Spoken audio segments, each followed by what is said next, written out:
നമ്മളെ മിക്കവരും തന്നെ ഷൂ ഒക്കെ ഉപയോഗിക്കുന്നതാണ്. നമ്മൾ പല ടൈപ്പ് ഷൂ ഉണ്ട്, വാക്കിംഗ് ഷൂ, റണ്ണിങ് ഷൂ, അതുപോലെ വർക്ക് ചെയ്യാനുള്ള ഷൂസ്, അങ്ങനെ പല പല ടൈപ്പ് ഷൂസ് ഒക്കെ ഉണ്ട്. അപ്പൊ ഇത് യൂസ് ചെയ്യുമ്പോൾ നമുക്ക് പലർക്കും ഈ കാലിന്റെ ഉപ്പൂറ്റിക്ക് വേദന, കാലിന്റെ വെള്ളയ്ക്ക് വേദന, നമ്മുടെ കാഫിനൊക്കെ വേദനയൊക്കെ എടുക്കാറുണ്ട്. അതിന്റെ കാര്യം എന്ന് വെച്ച് കഴിഞ്ഞാൽ നമ്മുടെ ഈ ഷൂവിന് അതൊക്കെ ഒരു ഇൻസോൾ സാധാരണ വരുന്നുണ്ട്. ആ ഇൻസോൾ പ്രോപ്പറായിട്ടുള്ള ഇൻസോൾ അല്ലാത്തത് കൊണ്ടാണ് നമുക്ക് അങ്ങനെ വേദന ഉണ്ടാകാറുള്ളത്. അപ്പൊ നമുക്ക് ഈ വരുന്ന സ്റ്റോക്കായിട്ട് വരുന്ന ഇൻസോൾ മാറ്റിയിട്ട്, അതായത് ഈ ഷൂവിനകത്ത് ഇതുണ്ടോ, നമ്മൾ ഇത് എടുത്തു കഴിഞ്ഞാൽ ഇതാണ് സ്റ്റോക്കായിട്ട് വരുന്ന ഇതിന്റെ ഇൻസോൾ. ഇത് നമുക്ക് മാറ്റിയിട്ട് നമുക്ക് ഇതുപോലെ മെഡിക്കലി റെക്കമെൻഡ് ചെയ്യുന്ന ഇൻസോൾ നമുക്ക് വാങ്ങിച്ചിടാൻ പറ്റും. അപ്പം ഇത് നമുക്കൊന്ന് പൊട്ടിച്ച് നോക്കാം. ഇത് ഈ ജെൽ ആക്റ്റീവ് ടെക്നോളജിയാണ്. അതുകൊണ്ട് നമുക്ക് കുറെ നമുക്ക് ഉപ്പുറ്റിയൊക്കെ നല്ല കംഫർട്ട് ചെയ്യും. നമുക്ക് കൂടുതൽ നേരം ദീർഘനേരം നിന്ന് വർക്ക് ചെയ്യോ അല്ലെങ്കിൽ നമ്മൾ നടക്കുന്നവരൊക്കെ ആണെങ്കിൽ നമുക്ക് കാലിനൊന്നും വേദന എടുക്കാതെ നമ്മളെ പ്രൊട്ടക്ട് ചെയ്യുന്ന ഇത് ശരിക്കും വർക്കിംഗ് ബൂട്ട്സ് ആണ്. ഞാനിപ്പോ ഒരു 3 മാസം യൂസ് ചെയ്യാൻ തുടങ്ങിയിട്ട് ഭയങ്കര ഹാർഡായിട്ടുണ്ട്. എനിക്ക് ഉപ്പുറ്റിക്ക് നല്ല വേദനയുണ്ട്. അതുകൊണ്ടാണ് ഞാൻ നെറ്റിൽ സെർച്ച് ചെയ്തപ്പോഴാണ് നമ്മുടെ ഇവിടുത്തെ NHS ഒക്കെ പ്രിഫർ ചെയ്യുന്ന ഒരു സോൾ നമുക്ക് കാണാൻ സാധിച്ചത്. ആമസോണിൽ ഞാൻ വാങ്ങിച്ചത്.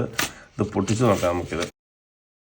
നമുക്ക് നോക്കുമ്പോൾ ഇത് അതിന്റെ മെറ്റീരിയൽ നല്ല വ്യത്യാസമാണ്. ഒരു ജെൽ ടൈപ്പ് മെറ്റീരിയലാണ് ഇത് വരുന്നത്, സോഫ്റ്റ് മെറ്റീരിയലാണ്. ഇനിയിപ്പോ നമുക്ക് ഇത് നേരെ ഇതിനകത്തോട്ട് നമുക്ക് ഇട്ട് നോക്കാം. ഇത് നമ്മുടെ ഷൂവിനകത്ത് കിടന്ന സോളാണ്. നമ്മൾ പിടിച്ചു നോക്കുമ്പോൾ നല്ല ഹാർഡായിട്ടുണ്ട് കേട്ടോ ഇത്. പക്ഷെ ഇപ്പൊ നമ്മൾ വാങ്ങിച്ച് നമുക്ക് നോക്കുകയാണെങ്കിൽ നമുക്ക് ശ്രദ്ധിച്ചേക്കാണ് ഇത് നല്ല സോഫ്റ്റ് ആണ്.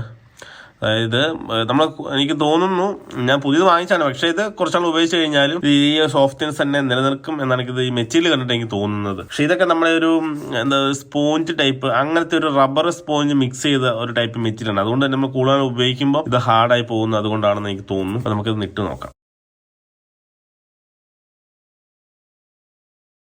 ഇപ്പൊ ഞാൻ ആ സോൾ ഇട്ടിട്ടാണ് ഈ ഷൂ ഇട്ടേക്കുന്നത്. ഇപ്പൊ എനിക്ക് ഫീൽ ചെയ്യുന്നത് പഴയതിനേക്കാളും കുറച്ച് കംഫോർട്ട് ഫീൽ ചെയ്യുന്നുണ്ട്. പഴയ നമുക്ക് ചവിട്ടുമ്പോൾ കാലിങ്ങനെ നമ്മൾ ചവിട്ടുമ്പോൾ ഭയങ്കര ഹാർഡായ സർഫസ് ചവിട്ടുന്ന ഫീൽ ചെയ്യുന്നത്. പക്ഷെ ഇപ്പൊ അങ്ങനെയല്ല, കുറച്ചൊരു കംഫോർട്ട് ഇപ്പൊ നമുക്ക് ഫീൽ ചെയ്യുന്നുണ്ട്. അപ്പൊ ഈ ഒത്തിരി നിന്ന് വർക്ക് ചെയ്യുന്നവർ, അതല്ലെങ്കിൽ നടക്കേണ്ട ആവശ്യതയുള്ളവർ, അങ്ങനെയൊക്കെ ഉള്ളവർക്ക് ഞാൻ ഈ ഒരു ഇൻസോൾ റെക്കമെൻഡ് ചെയ്യുകയാണ്. ഇതാണ് ഇതിന്റെ ഒരു കവർ. ഞാൻ എന്റെ ലിങ്ക് ഡിസ്ക്രിപ്ഷനിൽ ആക്കാം. ഞാൻ ആമസോണിൽ നിന്ന് വാങ്ങിച്ചത്. ഇത് താല്പര്യമുള്ളവർ വാങ്ങിച്ച ട്രൈ ചെയ്ത് നോക്കുക. ഇത് ഓക്കെ അല്ലെന്നുണ്ടെങ്കിൽ നമുക്ക് റിട്ടേൺ ചെയ്യാവുന്നതാണ്.